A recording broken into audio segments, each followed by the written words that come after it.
కేంద్రంలోనేమో సోనియా గాంధీ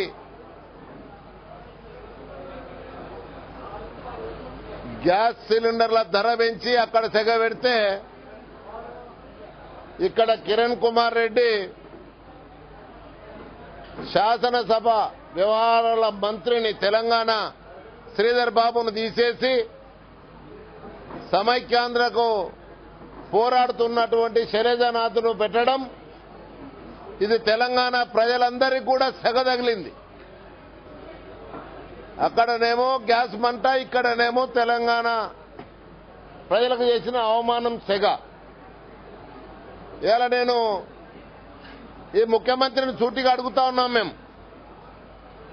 ఎందుకు సభ నడవని చర్చ చేపట్టాల్సింది పోయి రాష్ట్రపతి గారిని అవమానిస్తూ అగౌరవపరుస్తూ లెక్క చేయని తనంతో ఈరోజు ఈ సభను అడ్డుకోవడం కాంగ్రెస్ పార్టీకి కానీ సీమాంధ్రలో ఉండేటువంటి కాంగ్రెస్ పార్టీకి తర్వాత వైఎస్ఆర్సీపీకి సీమాంధ్ర టీడీపీకి తగదు.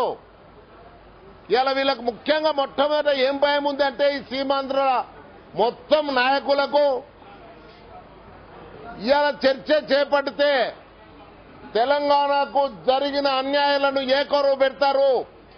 ఏ విధంగా తెలంగాణ నీళ్లను దోచుకున్నది, అది ఆర్డీఎస్ కానుంటి, కృష్ణా జలాల కానుంటి, గోదావరి జలాల కానుంటి ఏ విధంగా తెలంగాణకు అన్యాయం జరిగిందో ఏకరువు పెడతారు.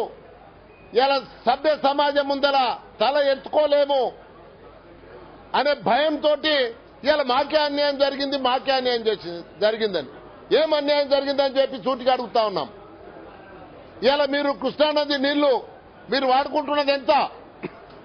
ఇప్పటికే మీరు దాదాపుగా 50% నీటిని సీమాంధ్రకు కృష్ణానది బేసిన్కి వెళ్లి బయటికి తీసుకొని పోయినారు. ఇంకా మీకు ఆశ అవ్వలేదా? మా ఉద్యోగాల్లో 50% అదనంగా కొల్లగొట్టుకున్నారు. ఇంకా మీకు ఆశ అవ్వలేదా? మా భూములను ఇక్కడ ప్రభుత్వం ఇచ్చిన భూములు ఏ సెంచు కానీ ఏ అలొకేషన్స్ కానీ చూస్తే ఇండస్ట్రీస్ కానీ దేనికి కానీ మొత్తం సీమాంధ్రులకు తప్పిస్తే తెలంగాణకి ఎంత చేసినారు. ఇవన్నిటి కూడా మేము ఎక్కడ బయట పెడతామో మీరు తెలంగాణలో వచ్చి ఏ విధంగా మీరు మాకు నష్టం చేసిండ్రో పోయి ఇవాళ మాకు ఉద్యోగాల్లో కానీ ఇవాళ జనాభా ప్రాతిపదిక మీద అప్పులు పంచుకోవాలట. ఇవాళ ప్రతిదీ ఈరోజు ఈ బిల్లులో కూడా 2 బోర్డులు వేయాలంట.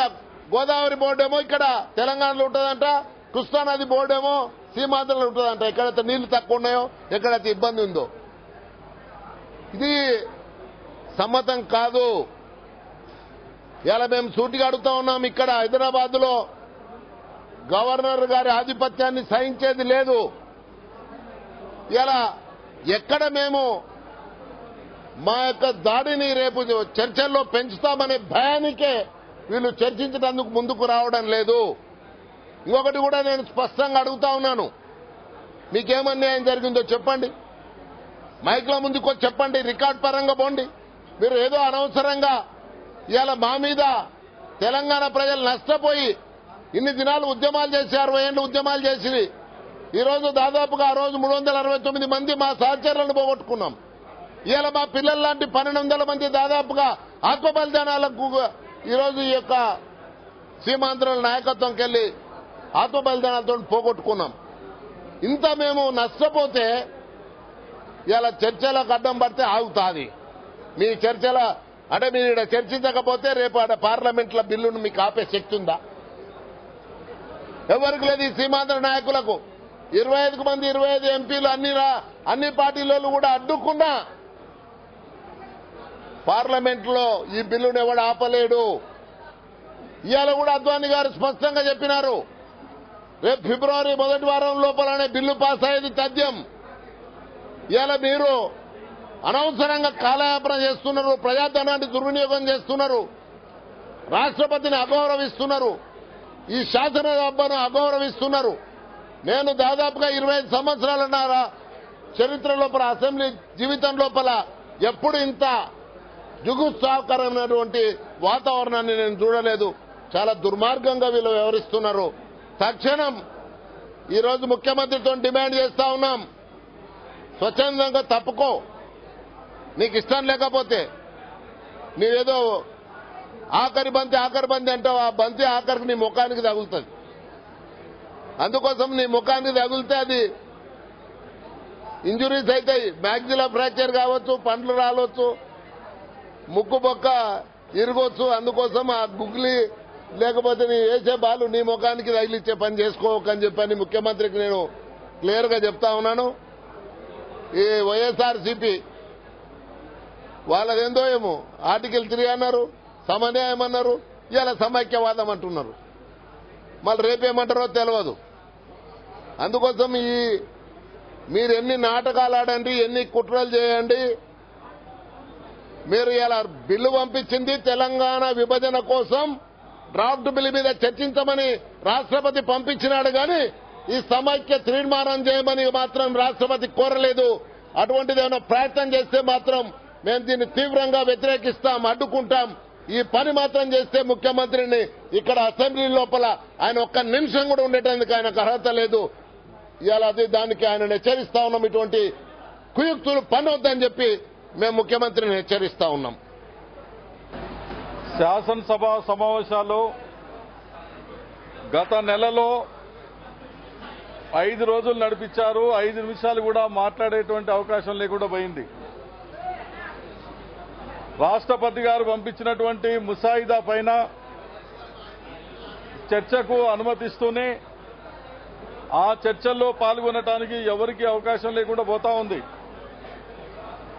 ఎవరు చర్చించడానికి అవకాశం కల్పించకపోతే శాసనసభ సమావేశాలని ఎందుకు పిలుస్తున్నారు మీరు? గత నెలలో 5 రోజుల అనుభవం ఉంది కదా మీకు. సభ నడవకుండా ఎవరైతే అడ్డుకుంటున్నారో ఆ అడ్డుకునే వాళ్ళ విషయంలో మీరు ఏం నిర్ణయం తీసుకున్నారు?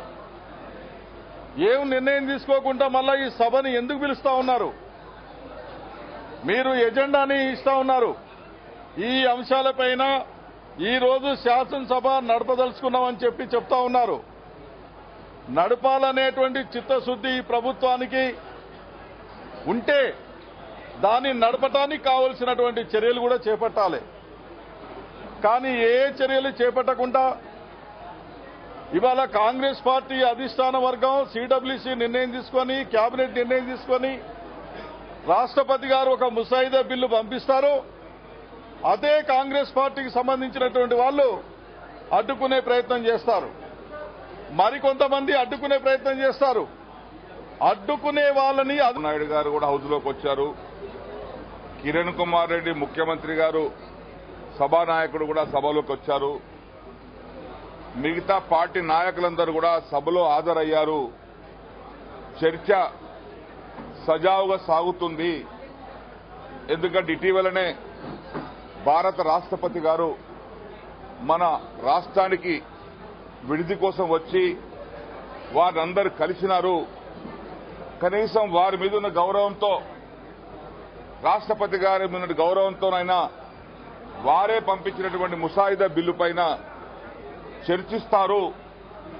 చర్చించినటువంటి సందర్భంలో తెలంగాణ రాష్ట్ర విభజన అనివార్యం కాబట్టి, ఆల్రెడీ ఒక స్థాయి దాటిపోయింది కాబట్టి, మరి సీమాంధ్ర నాయకులు, సీమాంధ్ర పార్టీలో సమర్థించేటువంటి పెద్దలు, సీమాంధ్ర ప్రాంతానికి మాకు ఈ ప్యాకేజీ కావాలి, సీమాంధ్ర ప్రజలకు ఈ కోరికలున్నాయి, ఈ డిమాండ్స్ ఉన్నాయి అని చెప్తారేమని ఎదురు చూశాం. కానీ ఏ ఒక్క నాయకునికి కూడా చిత్తశుద్ధి లేదు. ఎన్నికలు వచ్చినప్పుడు మాత్రమే తెలంగాణ ఎజెండా ఎత్తుకుంటారు. మేమందరం తెలంగాణకు అనుకూలం ఉన్నామని జై తెలంగాణ అంటారు. తెలంగాణ టీఆర్ఎస్ కండువ కప్పుకుంటారు. కానీ ఎన్నికలు అయిన తర్వాత మాత్రం వారికి తెలంగాణ ప్రజలు గుర్తురారు, తెలంగాణ ఓటర్స్ గుర్తురారు. అందుకనే ఒక మాట చెప్తా ఉన్నాం, మీరు మీ అభిప్రాయం ఏదో స్పష్టంగా చెప్పండి. మీరు తెలంగాణకు వ్యతిరేకం అనుకుంటారు, తెలంగాణ వ్యతిరేకం చెప్పండి, అభ్యంతరం లేదు. కానీ చర్చ జరగకుండా ఆపుతున్నటువంటి విధానం ఏదైతే ఉందో ఇది టోటల్ గా అప్రజాస్వామ్యము. తెలంగాణ ప్రజలను అగౌరవపరిచే విధానం తప్పితే మరొకటి కాదు. ఈ రోజుకైనా రేపు కూడా శాసనసభ సమావేశాలు జరుగుతున్నాయి. 23 వరకు జనవరి 23 వరకు శాసనసభ సమావేశాలు జరుగుతానికి స్పీకర్ గారు ప్రకటించారు. కాబట్టి దయచేసి 294 మంది శాసనసభ్యులు ఉన్నటువంటి నిండు సభలో ప్రతి ఒక్కరు మాట్లాడండి. మీ అభిప్రాయం చెప్పండి. తెలంగాణకు అనుకూలమా వ్యతిరేకమా మీ భావన చెప్పండి. అంతేగాని తెలంగాణ పైన ముసాయిదా బిల్లు పంపిస్తే చర్చ రాకుండా అడ్డుకోవడం అనేది ఈ తెలంగాణ ద్రోవులు చేసే పని తప్పితే తెలంగాణకు అనుకూలంగా చేసే పని మాత్రం కాదు. మీకు సరైన రీతిలో ఈరోజు వైఎస్ఆర్ కాంగ్రెస్ పార్టీ ఆనాడు ఏం చెప్పింది? ఆర్టికల్ 3 ప్రకారంగా మాకు అభ్యంతరం లేదు, కేంద్ర ప్రభుత్వం ఏ నిర్ణయం తీసుకున్నా దానికి కట్టుబడి ఉంటామని జగన్మోహన్ రెడ్డి గారు చెప్పారు. ఇవాళ మర్చిపోయారా? ఆ మాట విజయలక్ష్మి గారి శాసనసభలో ఎందుకు చెప్పలేకపోతున్నారు? వారు కూడా మాట తప్పుతా ఉన్నారు. చంద్రబాబు నాయుడు గారు 2009 రోషయ్య గారు ఉన్నప్పుడు మీరు తీర్మానం పెట్టండి, తెలుగుదేశం పార్టీ అనుకూలంగా ఓటేస్తని చెప్పారు. మరి ఆయన మర్చిపోయారా? ఈరోజు అన్ని పార్టీలు కూడా తెలంగాణ ద్రోహం చేస్తా ఉన్నాయి. ఆనాడు వైఎస్ రాజశేఖర రెడ్డి గారు కాంగ్రెస్ ముఖ్యమంత్రిగా అయినప్పుడు దానికంటే ముందు 45 మంది శాసనసభ్యులను సంతకాలు పెట్టి కేంద్రానికి పంపించి తెలంగాణకు అనుకూలంగా వాళ్ళు సంతకాలు పెట్టారు. వారు మర్చిపోయారు. కిరణ్ కుమార్ రెడ్డి గారు మర్చిపోయారు. ఈ రోజు ప్రతి ఒక్కరూ తెలంగాణ ప్రజలను తెలంగాణ అంశాన్ని కేవలం ఎన్నికల ప్రయోజనాల కోసం వాడుకుంటున్నారు తప్పితే తెలంగాణ పట్ల మీకు ఏమాత్రం కూడా చిత్తశుద్ది లేదు. అది బయటపడతా ఉంది. కనీసం తెలంగాణ పట్ల చిత్తశుద్ది లేకపోయినా తెలంగాణ విభజన అనివార్యం కాబట్టి కనీసం సమైక్య వాళ్ళ పట్ల సీమాంధ్ర పట్టదన్న చిత్తశుద్ది చూపండి. ఏ జిల్లాలో ఏ సమస్యలు ఉన్నాయి, ఏ ప్రాంతానికి ఏమేమి కావాలనో అది అడగండి. కానీ అది కాకుండా జరగకుండా మీరు ఆపడం మీ అప్రజాస్వామ్య విధానానికి పరాకాష్ట. దయచేసి రేపటి నుంచి అయినా, రేపు శనివారం కూడా శాసనసభ ఉంది కాబట్టి రేపటి నుంచి అయినా సజావుగా చర్చ జరిగేటట్టుగా స్పీకర్ గారు నిర్ణయం తీసుకోవాలి, చర్యలు తీసుకోవాలి. మీ విస్తృత అధికారాన్ని ఉపయోగించండి. ఏ శాసనసభ్యుడు గాని ఏ పార్టీ గాని చర్చ జరగకుండా ఆపుతున్నారో వారిపైన చర్య తీసుకోండి. ఆ చర్య తీసుకొని శాసనసభ సమావేశాలు సజావు జరిగేటట్టుగా చర్య తీసుకోవాలని చెప్పేసిగా స్పీకర్ గారికి విజ్ఞప్తి చేస్తా ఉన్నాం. జై తెలంగాణ. ఈరోజు శాసనసభలో ఒక విషయం స్పష్టమైతా ఉంది.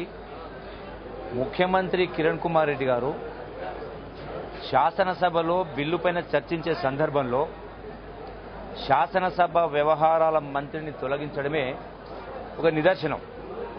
ఇంకా ఒక భ్రమలో ఉన్నారు.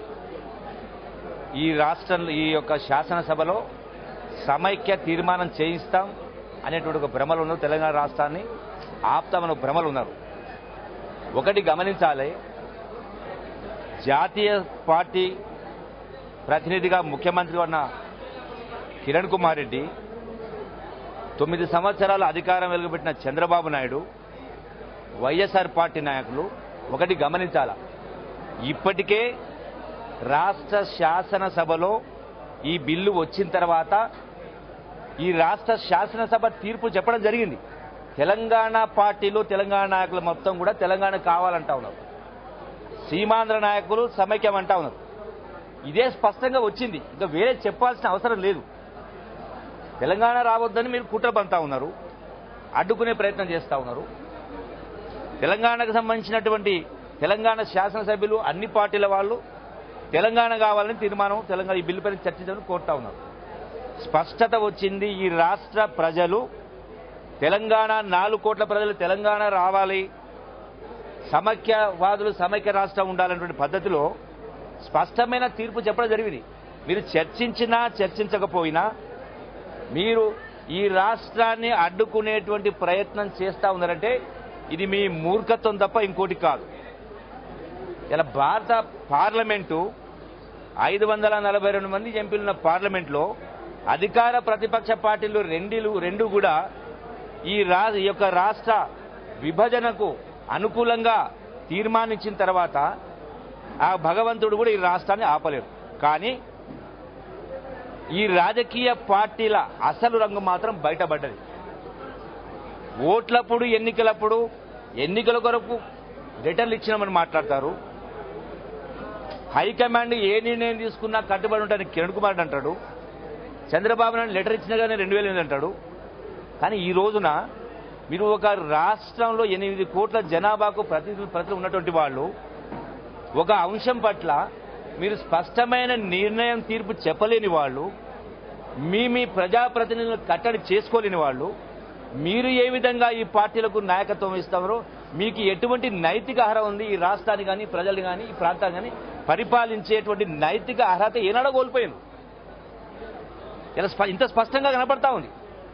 ఇలా తెలంగాణ మంత్రులకు సంబంధించి కూడా మేము మొదటి నుంచి తెలంగాణ ప్రజలు తెలంగాణ సమాజం మొత్తం కూడా నిలదీస్తా ఉన్నది. ఈ ముఖ్యమంత్రి అయినా ఈ సీమాంధ్ర పార్టీల ప్రభుత్వాలకు తిలోదకాలు ఇవ్వండి, వీళ్ళకి సపోర్టు చేయొద్దని గడిచిన 4 సంవత్సరాలు చెప్తా ఉంటే మనసును బట్ల ఈ రోజున మీకు అర్థమవుతా ఉంది కదా. ముఖ్యమంత్రి కిరణ్ కుమార్ రెడ్డి ఇలా రాష్ట్ర అసెంబ్లీకి సంబంధించి శాసనసభ వ్యవహారాల మంత్రి శ్రీధర్ బాబును తప్పించడం జరిగింది అంటే దీనిలో అతిశయోక్తి కానీ వింత కానీ ఏమీ లేదు. ఇది ఊహించిందే. కానీ ఇదే ఆలోచన 3 సంవత్సరాల క్రితం నుంచి ఉంటే ఈ మంత్రులందరూ కూడా తెలంగాణ ప్రాంత నాయకులందరూ కూడా ఈ ముఖ్యమంత్రికి ఈ ప్రభుత్వానికి సపోర్ట్ చేయకుండా ఉంటే వచ్చిన తెలంగాణ ఎనికిపోయేది కాదు కదా. ఇలా తెలంగాణ నిధులు అక్రమంగా రాయలసీమకు సీమాంధ్ర ప్రాంతం నడిపోయేది కాదు కదా. ఇప్పటికైనా ఆలోచన చేయాల్సిన అవసరం ఉందని తెలంగాణ ప్రజాప్రతినిధులు విజ్ఞప్తి చేస్తూ మరొక నిర్ణయం తీసుకోవాల్సిన అవసరం ఉంది. ఈరోజు తెలంగాణ బిల్లు అసెంబ్లీలో చర్చించినా చర్చించకపోయినా తెలంగాణ రాష్ట్రం ఆగదు. కానీ ఇందులో ఉన్నటువంటి అంశాలు ఏవైతున్నాయో లా అండ్ ఆర్డర్కి సంబంధించి కానీ, ఆస్తుల అప్పుల పంపిణీకి సంబంధించిన వ్యవహారం కానీ, విద్యార్థుల అడ్మిషన్కి సంబంధించిన వ్యవహారం కానీ, ఈ అన్ని అంశాల పట్ల పెన్షన్కి సంబంధించిన కానీ స్పష్టత లేదు. కాబట్టి అంటే సీమాంధ్రకు అనుకూలంగా క్లాజెస్ ఉన్నాయి కాబట్టి ఈ నోట్లో బిల్లులో వీటిని ఈ ఆంక్షలను పూర్తిగా తొలగించడానికి కేంద్ర ప్రభుత్వం పైన ఒత్తిడి తేవడం కొరకు వీళ్ళందరూ నిర్ణయం తీసుకోవాల్సిన అవసరం ఉంది. ఇది ప్రధానమైంది. ఇలా కిరణ్ కుమార్ రెడ్డి రాష్ట్ర శాసనసభ వ్యవహారాల మంత్రి తప్పించడం మాత్రాన ఒరిగేదేమీ లేదు, పోయేదేమీ లేదు, తెలంగాణ ఆగేదేమీ లేదు. డెఫినెట్గా తెలంగాణ రాష్ట్రం వస్తుంది. కానీ ఇంత పెద్ద ఎత్తున ఇలా ఇటువంటి పరిస్థితుల్లో కూడా ఇంకా ఇలా కిరణ్ కుమార్ రెడ్డి ఇటువంటి ప్రయత్నాలు చేస్తా ఉన్నారంటే ఆయన తెలంగాణను ఆప్తాలని కాదు, సమైక్యవాదిగా నేను సమైక్య ఛాంపియన్గా రుజువు చేసుకునే ప్రయత్నంలో ఒక భాగం ఇది. రేపు వాళ్ళ రాజకీయ భవిష్యత్తు కొరకు పార్టీ పెట్టడం కొరకు ఈ ఎత్తులు జిత్తులే తప్ప ఈ ఎత్తులు జిత్తులతోటి తెలంగాణ రాష్ట్రాన్ని ఆపలేరు. ఒకటి మాత్రం మరొకసారి రాజకీయ పార్టీలు రాజకీయ నాయకులు ఇప్పటికైనా గమనించాలా. ఒకవైపున భారతదేశ రాజకీయ వ్యవస్థ ఏ వైపున ప్రయాణం చేస్తూ ఉంది, నీతి నిల్వలు నిజాయితీతోటి ఒక స్పష్టమైన వైఖరితోటి ముందుకు పోతా ఉంటే ఇంకా మీరు ప్రజలను మభ్యపెట్టి ప్రజలను ప్రలోభపెట్టి మీ సీమాంధ్ర ప్రాంత ప్రజానికానికి నష్టం చేసే ప్రయత్నం చేస్తా ఉన్నారు. మీరు ఏం కావాలనో ఈ శాసనసభ ద్వారా ఈ బిల్లు పైన చర్చించి మేము సమైక్యమని మీరు కోరుకోండి, ఎవరు వదలడం లేదు. సమైక్యం మా పంతా సమైక్యం అని చెప్పుకోండి. మీరు చెప్పుకునే కుట్రలు పన్నుతున్నా ఉన్నటువంటి చంద్రబాబు నాయుడైనా కిరణ్ కుమార్ రెడ్డైనా మీ వైఖరి స్పష్టంగా బయటపడే అవకాశం ఇవ్వాలా. వాళ్ళు ఎవరైతే ప్రజలకు వ్యతిరేకంగా ఉన్నారో వాళ్ళని ప్రజల ముందు ఈ శాసనసభ వేదిక ద్వారా దోషులుగా నిలబెట్టాల్సిన అవకాశం వచ్చింది. దాన్ని ఉపయోగించుకోకుండా ఇంకా ప్రజలను మభ్యపెట్టే ప్రయత్నం చేస్తే ప్రజలు అమాయకులు కాదు, ప్రజలు బీదవాళ్ళు కావచ్చు, పేదవాళ్ళు కావచ్చు. కానీ మీరు ఆడిచ్చినట్టు ఆడటానికి ప్రజలు సిద్ధంగా లేదని ఈ రాజకీయ నాయకులకు, ఈ పార్టీలకు, చంద్రబాబుకైనా కిరణ్ కుమార్ రెడ్డికైనా జగన్మోహన్ రెడ్డిని హెచ్చరిస్తాను. జై నూతన సంవత్సర శుభాకాంక్షలు. సభ ద్వారా రాష్ట్ర ప్రజలందరికీ కూడా మా అందరి తరఫున నూతన సంవత్సర శుభాకాంక్షలు తెలుపుకుంటున్నాం. ఈనాటి వాయిదా తీర్మానాలు సమైక్యాంధ్ర తెలంగాణ ఉద్యమాల నేపథ్యంలో కేంద్ర రాష్ట్ర ప్రభుత్వాల వైఖరిపై చర్చను కోరుతూ శ్రీ టి ప్రభాకర్ రావు గారు ఇచ్చిన వాయిదా తీర్మానం తిరస్కరించడమైంది. రాష్ట్రాన్ని సమైక్యంగా ఉంచాలని కోరుతూ శాసనసభలో తీర్మానం చేయడం గురించి శ్రీమతి వైఎస్ విజయమ్మ గారు ఇచ్చిన వాయిదా తీర్మానం తిరస్కరించడమైంది. ఈనాటి వాయిదా తీర్మానాలు తిరస్కరించడమైంది. దయచేసి సహకరించండి. That is going to question hour cooperate.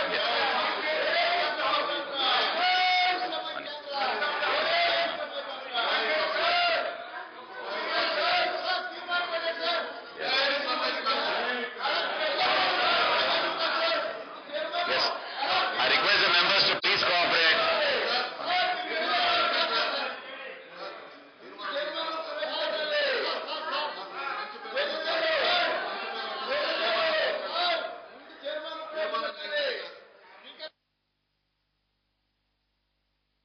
Please cooperate. Please cooperate. Please cooperate. దయచేసి సహకరించండి. మీ స్థానాన్ని కూర్చోండి. Let us go on with the question hour.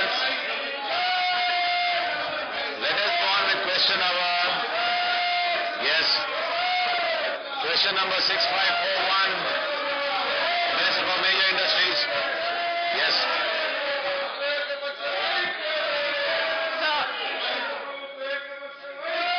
Answer to A is లేదండి. ఆన్సర్ బి ఇస్ ప్రశ్న ఉత్పన్నం కాదు. దయచేసి సహకరించండి. Please go back to your seats. Please go back to your seats.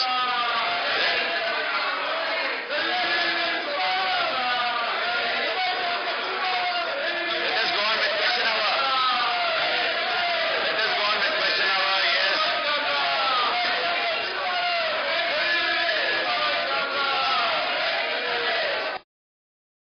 సమాధానం ఉపయోగించుకోండి మీరందరూ కూడా. Please cooperate. చర్చలో పాల్గొనండి.